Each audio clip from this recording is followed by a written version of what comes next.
más allá de la fe.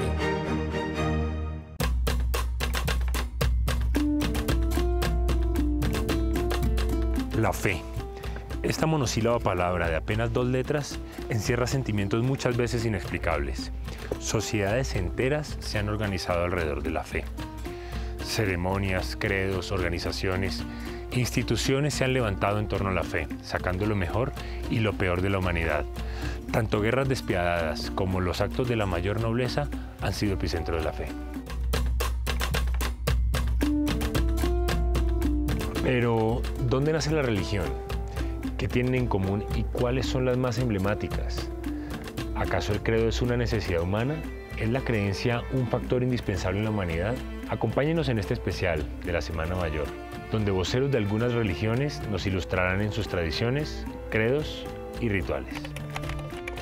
Historiadores, teólogos, antropólogos, entre otros expertos, nos ayudan a desmenuzar este complejo tema para comprender qué hay más allá de la fe.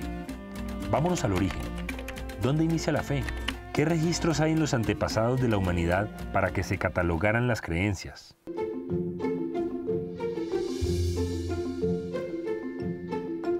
Dos grandes amigos, Carlos Mesa y Luis Alfonso Rodríguez, antropólogo e historiador respectivamente, serán los escogidos para ayudarnos a hilar este intrincado y apasionante tema.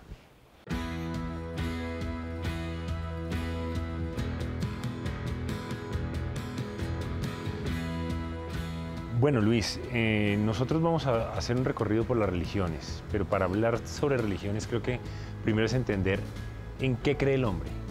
¿En qué cree el hombre? Bueno, pues habría que preguntarnos primero desde cuándo. Incluso desde cuándo consideramos que el hombre es hombre. Y ahí pensamos en una serie de clasificaciones como el neandertal, el Homo erectus, el Homo sapiens, y en qué creían cada uno de estos grupos y desde cuándo. En lo que primero cree el hombre es en la colectividad. Es decir, en el grupo humano que le brinda un apoyo, le brinda seguridad y le da la posibilidad de alimentarse. Y esa colectividad y las interacciones que van teniendo dentro de ese grupo humano le va permitiendo desarrollarse y hacer de ese grupo su primera creencia. Pero también hay otros elementos alrededor que lo sobrepasan. Por ejemplo, pensemos en el sol, pensemos en la luna, pensemos en aquello que ve y que no tiene una explicación de qué pasa, por qué sale, por qué se oculta, por qué hay un río que crece, en fin.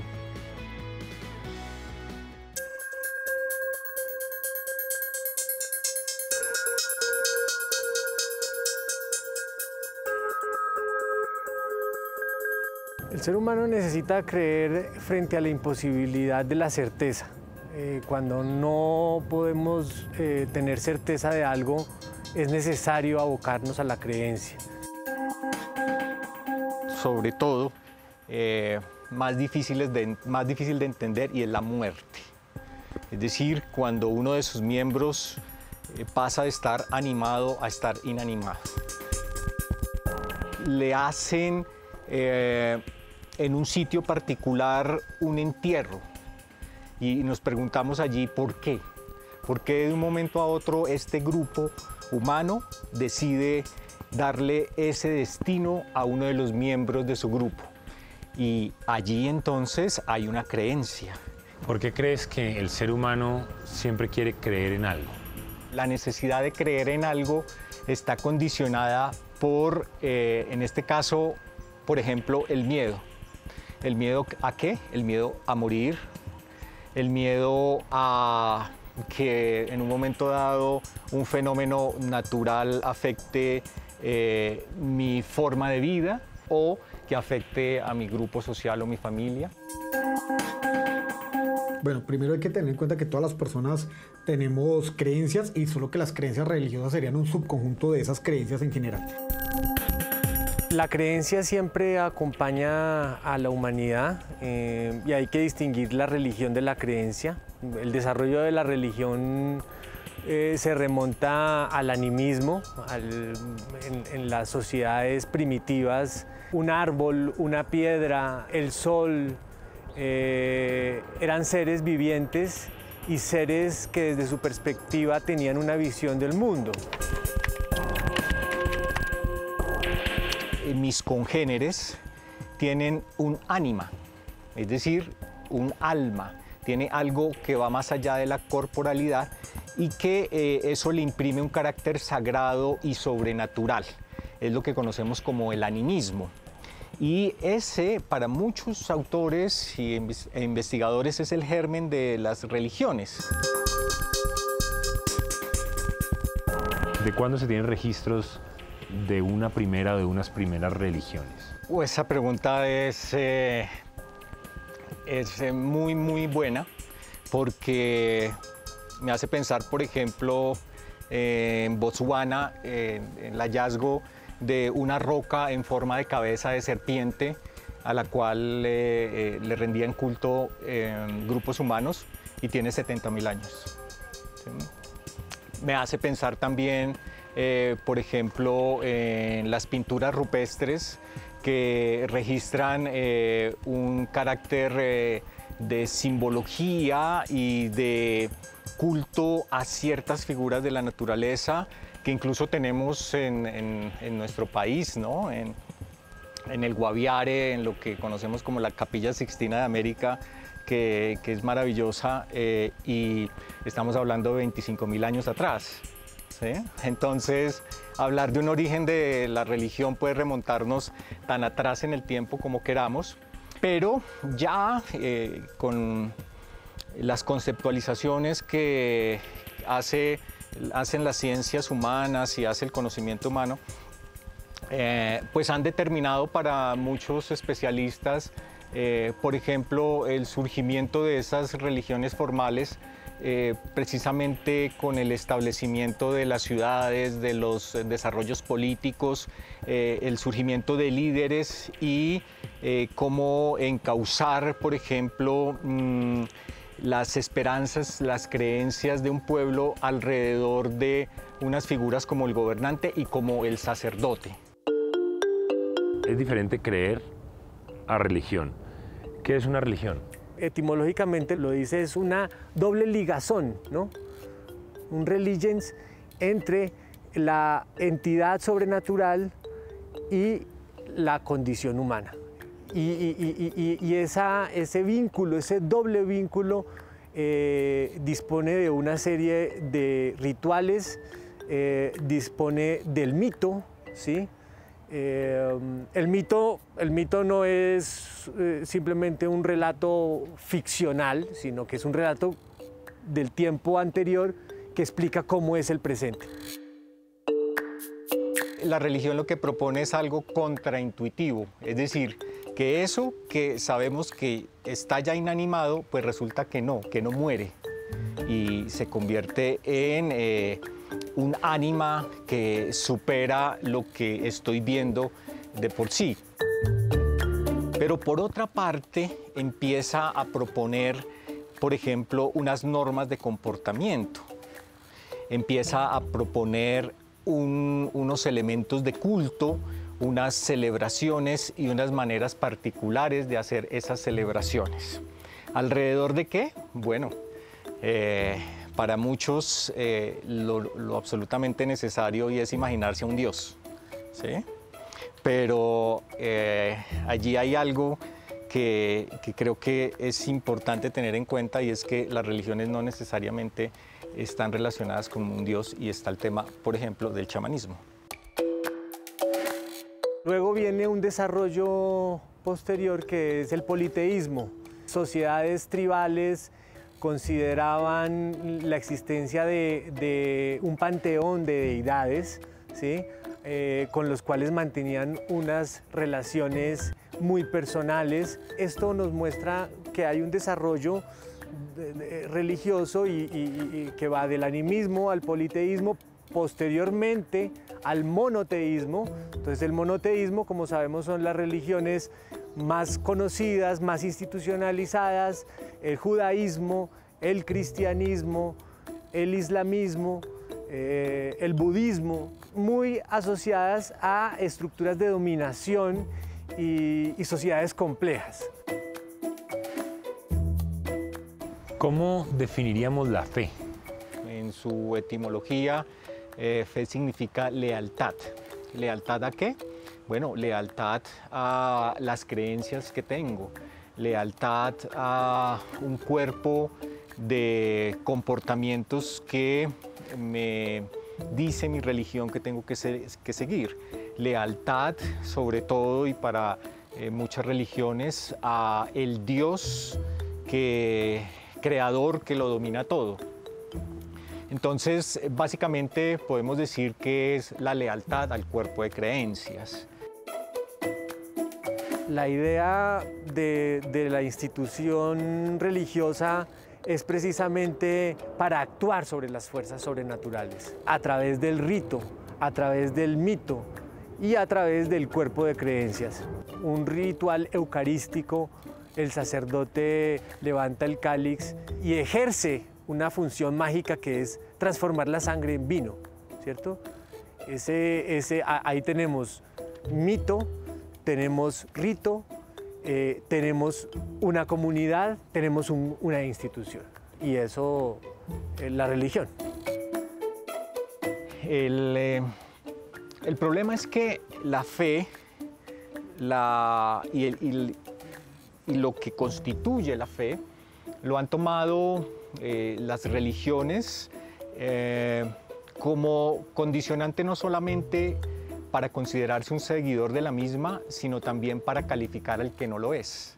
Y entonces encontramos en muchos momentos de la historia cómo se califica de infiel al que no pertenece a mi religión. Muchas personas pues se generan cuestionamientos sobre la religión, sobre la Biblia, sobre la figura de Jesús, los papas, líderes religiosos, etcétera, etcétera. Y a veces pues esas dudas pues llevan a que las personas gradualmente pues abandonen las creencias religiosas. Y no solamente se califica de infiel, sino que se actúa en virtud de ello. Y el que es infiel entonces debe ser, por ejemplo, aislado, o incluso, recordemos por ejemplo el célebre episodio de las cruzadas, entonces tengo que ir a acabar con los fieles. Considerar que alguien no tiene fe en muchos escenarios de la vida social es casi como que un insulto, ¿no? Se mira peyorativamente a quien dice, no, yo no tengo ninguna fe, por ejemplo, o no creo en nada. La idea de una religión institucionalizada que tenga una hegemonía sobre la administración de lo sagrado, hoy la creencia está muy secularizada, no en el sentido de que haya una ausencia de creencia, todo lo contrario, la gente necesita creer, ¿sí?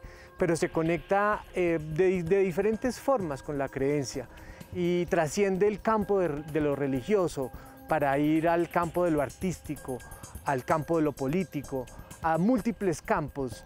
Y si revisamos un poco este siglo y este milenio, es una época en donde hay un desencantamiento, como hace 200 años en el siglo XIX, podíamos ver un desencantamiento de las imágenes religiosas del mundo y de las imágenes estamentales, una confianza en la ciencia y en la técnica. Hoy está pasando algo contrario, y es que nos desencantamos de la ciencia, de la técnica, del positivismo, y exploramos la creencia, ¿no? Entonces se vuelve como una actitud también muy ecléctica de ver de dónde echamos mano. Entonces está la nueva era, están los cristales, están las religiones ancestrales, están las filosofías indígenas, y de todo eso la gente extrae una creencia, pero no hay una relación con grandes colectividades ni con grandes imaginarios. Está mucho más secularizado esta idea de la creencia. Por eso es muy importante distinguir el creer y la creencia de la religión. Como podemos ver, desde inicios de la humanidad la creencia está innata en su existencia. Los asentamientos sociales fueron fundamentales para que se hiciera colectivo el credo. Estos son los mayores vestigios de la religión.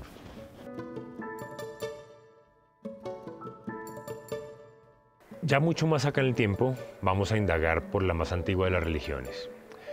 Tuve la oportunidad de entrevistar al rabino Yehuda Gitelman, quien no solo nos habló de la antigüedad del judaísmo, sino también de sus tradiciones. Mejor dicho, voy a reproducir esta entrevista que me despejó muchas dudas y me ayudó en la búsqueda de lo que llamamos la fe.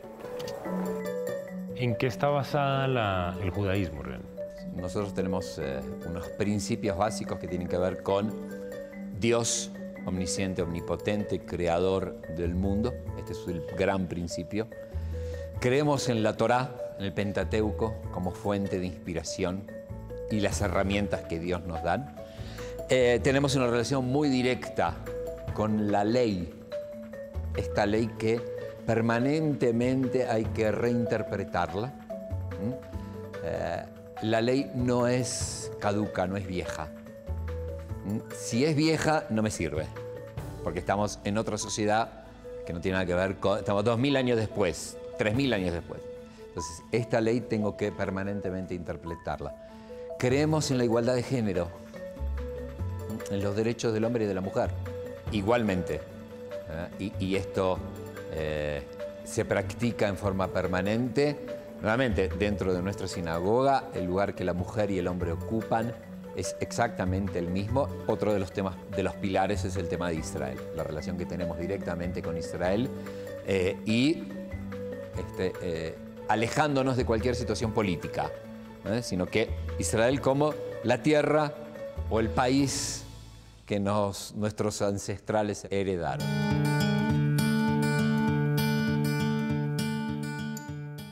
La sinagoga es el espacio en el cual nos reunimos para rezar, ¿ok?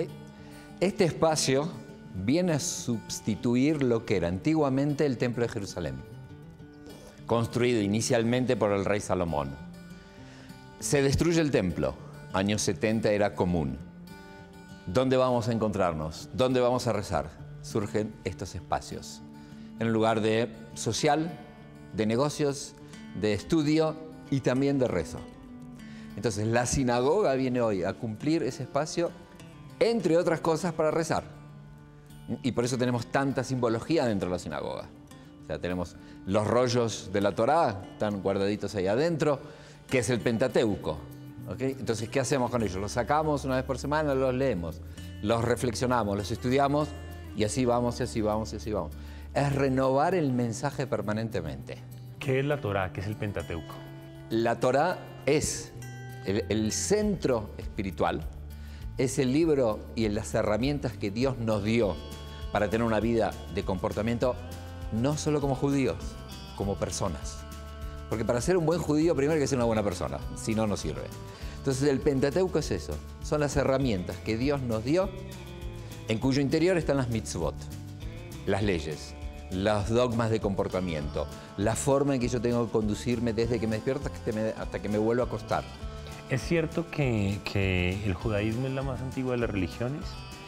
No podemos entender al judaísmo en su origen sin entender lo que pasaba en la sociedad de la época.